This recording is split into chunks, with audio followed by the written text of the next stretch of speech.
What's going on, everybody? It's Combs, and today on Adventures of yours truly, you get a beautiful view of my driveway. No, I'm just kidding.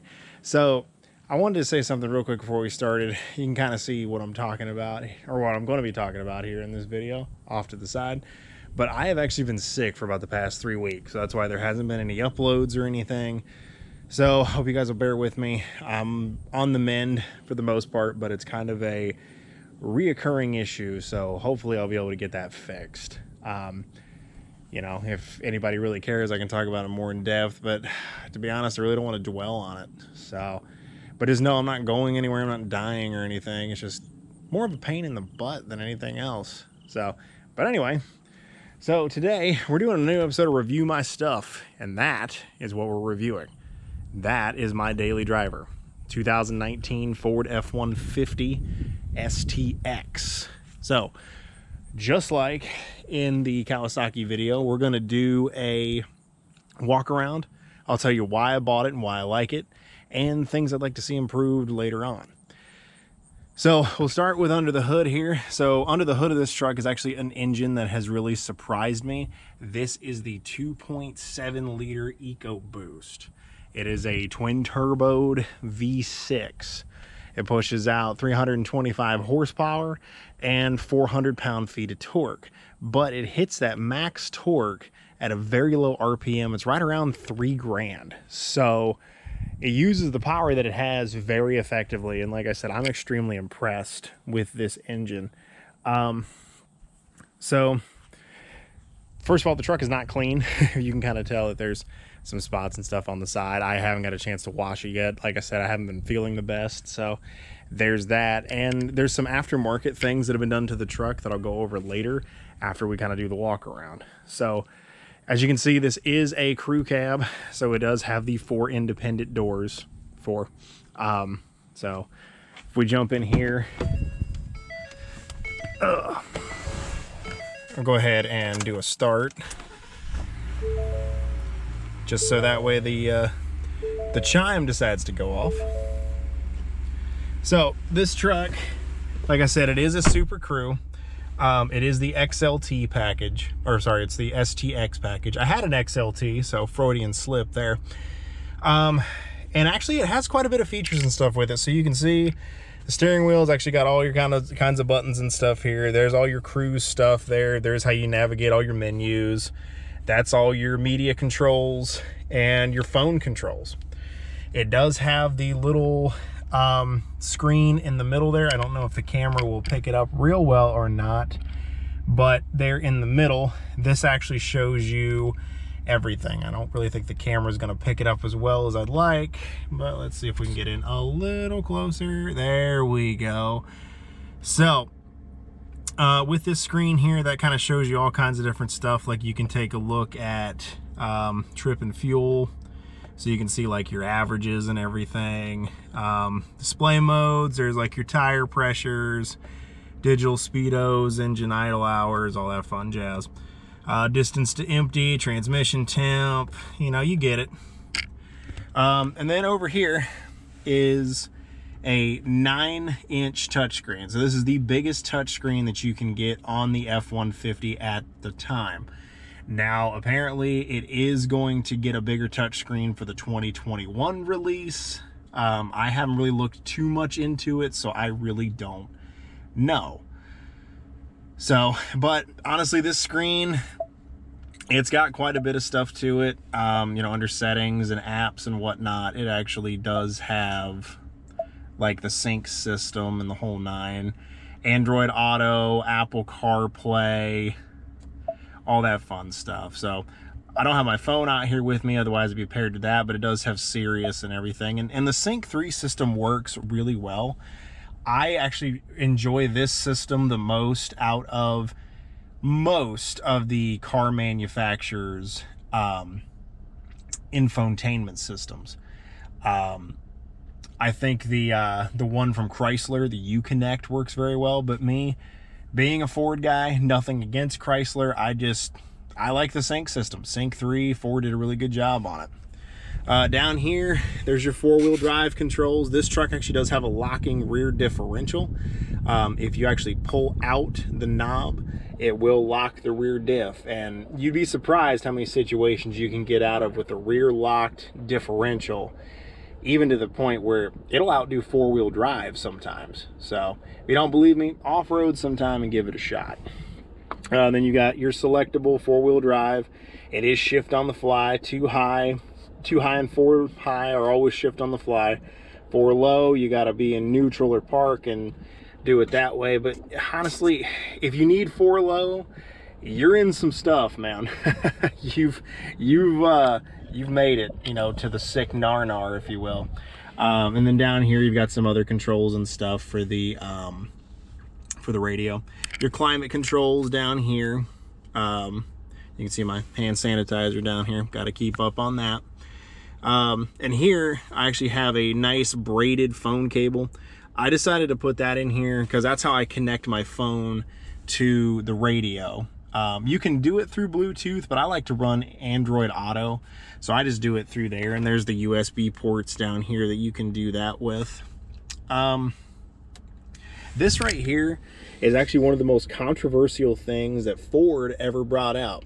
Either people think this is the best thing on the planet, or other truck guys will complain and call you all kinds of names because you have this. Basically what this does is it's trailer backup assist.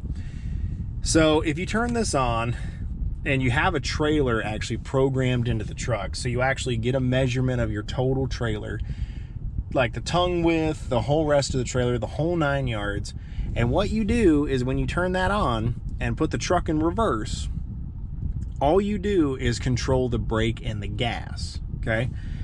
If you turn this knob either direction, it will actually turn this steering wheel for you. You don't even have to touch it. It'll turn the wheel either way you need to go. And a lot of people, like I said, a lot of truck guys will get mad about this because they'll say, oh, you know, you're cheating or whatever, or, you know, if you need that, you're not really a truck guy, blah, blah, blah. Well, you know what? I've used it. I think it's sweet, and I think you're just jealous because you don't have it. On to the next one. There's your 12-volt outlet. I had a higher trim level F-150 before I bought this one. It just cost more money because these are crew cabs. I had an extended cab, and it had a power plug here as well. So it had like a 110 outlet and then a 12-volt. But to be honest, I really don't use it. And I have an inverter now that plugs into a cigarette lighter. So I don't feel like I'm really missing out on a whole lot. Same with here, you can see these blanks. Those are actually for heated seats. My other truck had them, and as a person that runs like a Schmeckel too hot every day, all the time, like I'm sweating today. It's like 55 degrees outside. I decided to wear a black t-shirt like an idiot. And the sun's out, it's not hot, but I'm sweating. I'm literally sweating. So heated seats do literally nothing for me. They're just kind of one of those things. But you can see where I'm sitting, how much room this truck has. Like, just like all the room in the back seat, just like all the room over here. It's got plenty of room, and these trucks are huge now. They really are. Like these like half-ton pickups are huge. Like if you need any more than a half-ton, you got to be doing some serious stuff, man, because this thing will haul all the people you need it to. And this truck here, even with the small EcoBoost, is rated to tow close to 9,000 pounds. That's almost double the weight of the truck. It's just incredible to me what they're doing with half-tons now. So if you look here, this is actually a big center armrest here. On the higher trim level trucks, this actually has storage. Like this would lift up right here. But to be honest, I like having the extra padding. I mean, like you put your elbow in there, you just kind of chill. It's nice, man. I actually don't miss not having storage right here because you got plenty of other spaces for storage. I mean, like, you know, you got the glove box. That glove box is deep, and then it's got another big pocket up there. The sun is doing wonders for my camera at the moment, so you really can't see in there too well, but just trust me when I say you can put a lot of stuff in there.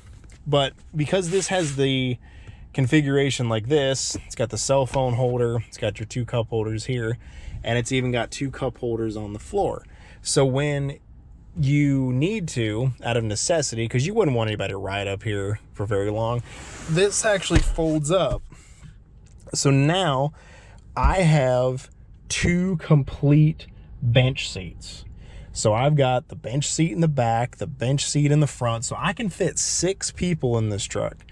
Like I said, not extremely comfortably, but it can be done. So I'll go ahead and kill this and slide out of here real quick. Ugh. Gotta make old man noises. Something I do like too is these blind spot mirrors. I think the blind spot mirrors are totally cool. You know, it helps you not have any, or well, not have any incidences, but it helps cut down on incidences, I should say. So the back seat, way the feck huge. Like I said, you know, I am not a tall man by any means necessary. I am the average height for a male. And you can see where my legs are at. And that's how I normally sit. So somebody that's 5'11" like myself, that's how they would sit. And you've got plenty of room. I mean, I've got, you know, probably at least 6 to 8 inches to spare just in that spot. So if you need more room in the back seats of these trucks, you know, you might be a giant. So down here, you do have another power port. You do have 2 more cup holders, and you actually do have 2 power USB ports right there. So, you know, the people in the back, they're not, you know, hurting for charging spots and everything. This truck will do what you need it to do. And I know I've got stuff under the back seat here. This thing is not as clean as I would have liked it to have been, but you can see I've got a full-size duffel bag for all my nerdy D&D stuff. I got my fishing tackle box. I've got some towels just for various things. And you can see how much space you have back here. That's why I freaking love these trucks. Just how much space you have. And seats are pretty easy to fold down too. Just pull that little lever there, drop it, done deal. So since this is a standard crew cab configuration for the F-150, this is a 5.7 foot bed. I do have mine bed lined. So they actually had this done at the dealership there. I went ahead and rolled it into the deal. And I'll tell you guys this, if you are gonna go buy a truck, brand new, pre-owned or otherwise, from a dealer, do yourself a favor. Any accessories you want on that truck, roll them into the deal if they have the kinds of things that you want. Now, in my case, I had to get some accessories that the dealership didn't sell. So, you know, I had to buy them on my own. But the bed liner, I had this put in. This is just a plastic drop-in bed liner from Ford. I doubt you can see in there because of the way that the sun is, but got the big Ford emblem on the back there. And it literally, over the life of the loan, is costing me $3 a month for the bed liner. $3 a month. It's like $2.89 and some change, but you know what? I like round numbers. I'm not an accountant. I like round numbers. So another feature that's on this truck that I looked at, and I saw some trucks with it and I was like, man, I don't know if I need that. But with this particular truck, I'm glad that I have this. So this is what I've lovingly referred to as the Ford Man Step. Headphone users beware, that's going to be loud as I'll get out. Boom. Ford Man Step. Okay. So all you do, reach up here, grab the handle, come down here, put your foot down, and boom. Pull yourself right up into the bed. It makes getting stuff in and out of the bed a million times easier. And it was a feature that I didn't know that I wanted until I bought this particular truck. And so like I said before, I was gonna go over some aftermarket stuff that this truck had. So, and that'll kind of give you a better idea as to why I like having the man step. Again, headphone warnings. I'll try to put those in there. So this truck here, so this is the STX package. Like I said, it's got the honeycomb grill and everything. I love this grill. And this is actually one that's not on the higher end trucks that guys will have special ordered for their higher end trucks. So as far as aftermarket goes, this truck from the dealership had 35-inch Nitto Ridge Grappler tires on it, okay? So this is Nitto's, these are Nitto's big boys, okay? These are sweet. I love these tires. I told you guys earlier in the video, this truck has surprised me multiple times. Well, number one, how well it rides on 35-inch tires. And not, you know, 35-inch street tires. These are 35-inch aggressive tires. I mean, you can look and see how deep these lugs are, okay? These suckers, they ride really well. They're not loud. It doesn't sound like I'm trying to fry an egg as I go down the street. They're awesome.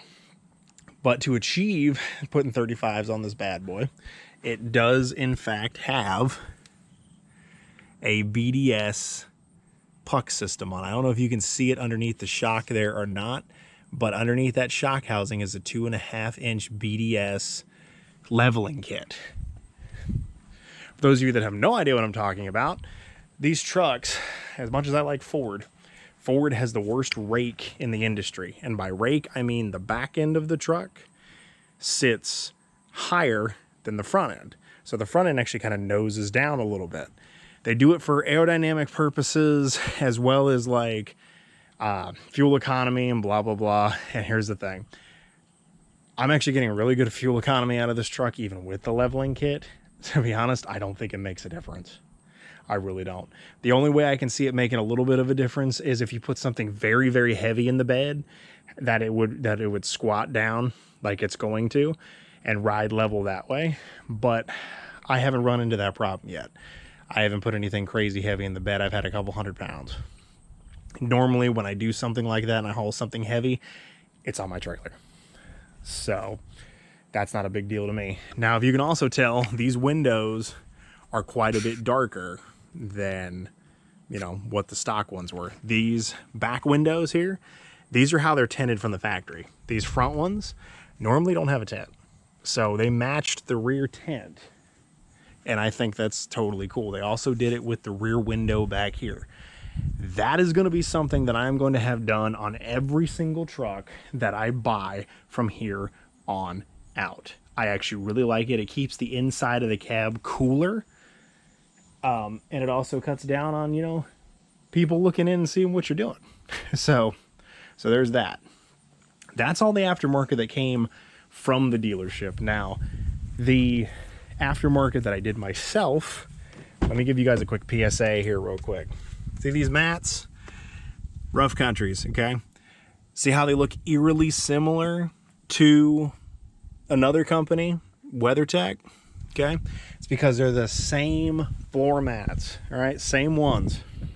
You got the ones up front. You got the big one that goes all the way under the back seat here in the back, okay? You want to know what the difference is between WeatherTech and Rough Countries? About $70, okay? 70 bucks. You're going to pay less for the Rough Countries than you are for the WeatherTechs.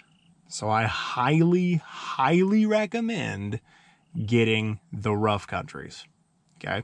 Save yourself some money. Even though technically speaking, I bought the wrong mats, because if you see here, I was supposed to get the ones that go over the hump, because this little spot right here, this little hump in the floor, that's your transmission tunnel. So that's where your transmission sits, okay?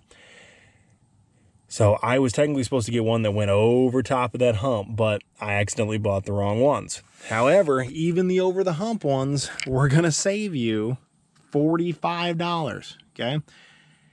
Same format. Do yourself a solid. Go with the Rough Countries, okay?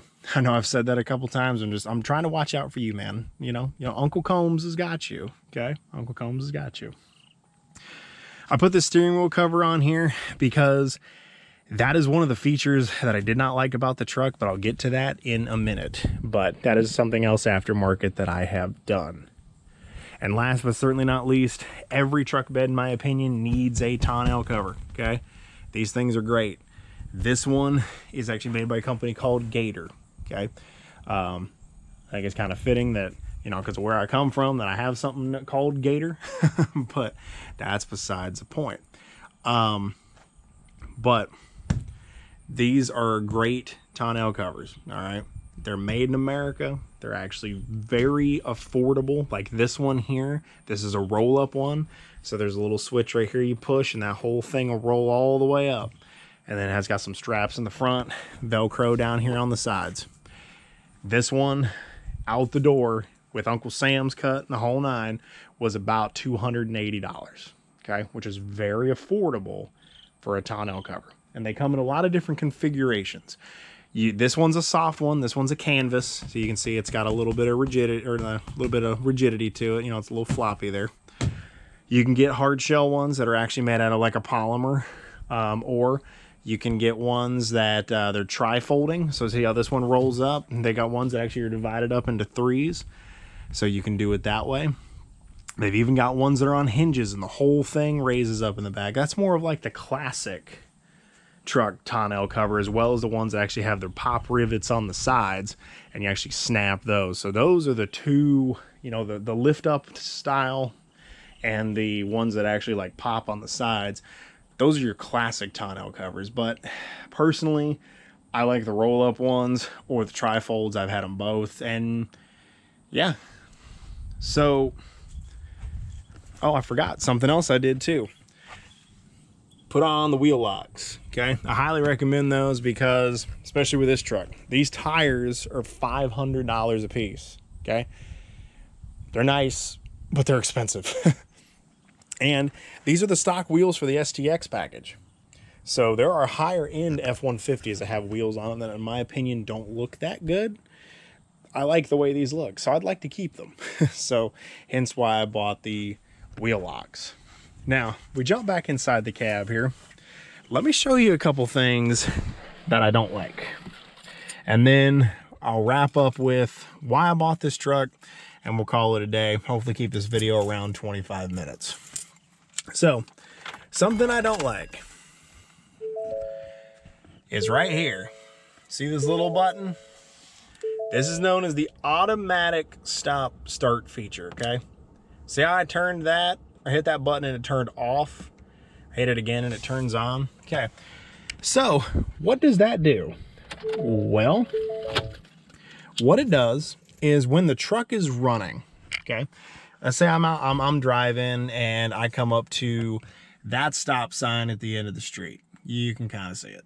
And I stop and I have to wait for a minute. It'll actually kill the engine. Okay, the engine, boom, shuts down.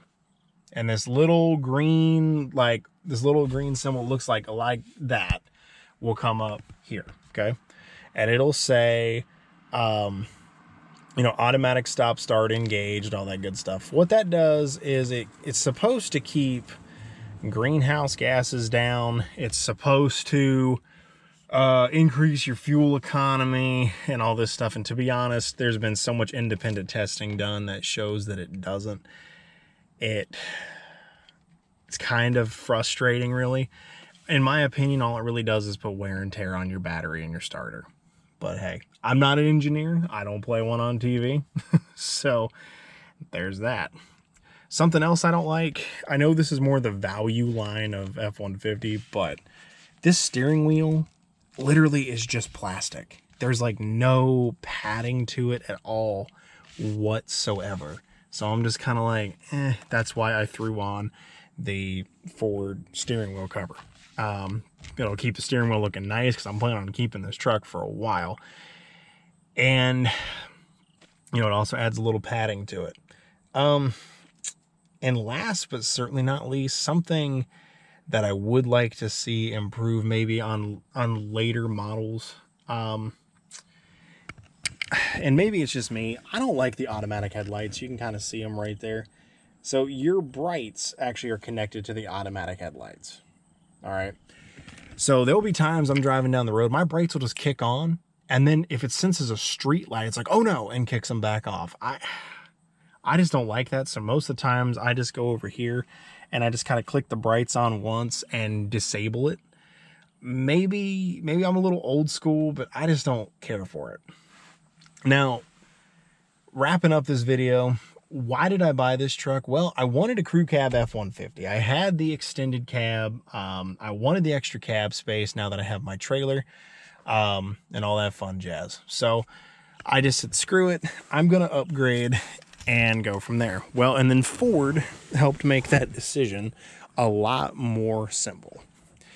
So Ford, because of all this craziness going on with Kung Flu, told everybody, hey, if you buy a 2019 F-150, we'll give you 84 months, 0% APR, which is incredible on a car loan. If you can get 0% interest, actually on any loan, if you can get 0% interest, do it. And so they ran everything. I qualified for the 0%. And they said, oh, by the way, Mr. Combs, your payment is going to drop about $50 a month compared to your old truck. And I'm like, I beg your pardon. So I can get into a brand new truck with less miles and save myself $50 a month. Sign my happy butt up. So that's exactly what happened. That's the reason why I bought this truck. And to be honest with you, I completely forgot the other two things that surprised me about it. The 2.7 EcoBoost that's underneath the hood of this truck surprised the heck out of me, okay? I am a V8 guy, naturally aspirated V8 guy, okay? I love the rumble of my V8. That is what I had in my other truck. If I can find some good pictures, I'll put the other truck in here somewhere. But yeah, I'll see if I can dig up some photos of it. But it had the 5.0 V8, 385 horse, 385 pound-feet of torque. I really liked that engine just because how it did have a good amount of power and it sounded fantastic. Okay. These EcoBoost motors, they're great motors. They tow really well. They get good fuel economy, but man, it doesn't sound as good as that V8 did. But there's nothing wrong with that. You know, I probably wouldn't put an aftermarket exhaust on it anyway. I would probably put an air intake, just to, you know, help it breathe a little better. But other than that, I don't think I'd do much else. So, but yeah, so I guess last but certainly not least, this thing has surprised me with the color. Okay. I never thought myself as a person to own a white truck. And now that I have, I really like the color. It is hard to keep clean. I'm used to my other truck, which was a gunmetal gray, and that thing didn't show dirt and didn't show dust. This shows both.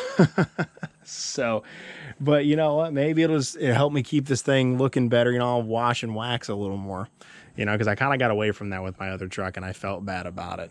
But anyway, guys, I hope you enjoyed this. This went on a little longer than I wanted it to. I thought I had my script down a little better than I did, and I guess I didn't because I was kind of all over the place in a couple parts. But hey, I was out of practice. You know, 3 weeks of not doing this. They say it's like riding a bike, but it's like riding a unicycle. But thanks again, guys. Like I said, I hope you enjoyed it. I hope you guys are enjoying these videos, because the reason why I wanted to do a video on this one is because I've got another video coming up with this truck that I hope you guys will like, more on the outdoorsy side of things. I'm going to show you how I turn this truck into my budget overland build. So, and it's all parts that actually come off the truck, so nothing permanently stays on and all that. But I'm getting ahead of myself. I don't want to spoil anything until that video is going to come out. More 7 Days to Die stuff's on the way. Actually, more video game stuff in general is on the way. So, because I'm going to try to branch out and get some more things going. Also, if you haven't yet, I do have the Creepypasta channel. If you like some spooky stuff, it is Spooptober. So slide on over there if you want to hear some spooky stuff. I just actually made a podcast for that channel. So links to everything will be in the description below. Catch you guys on the flip side, and Combs out.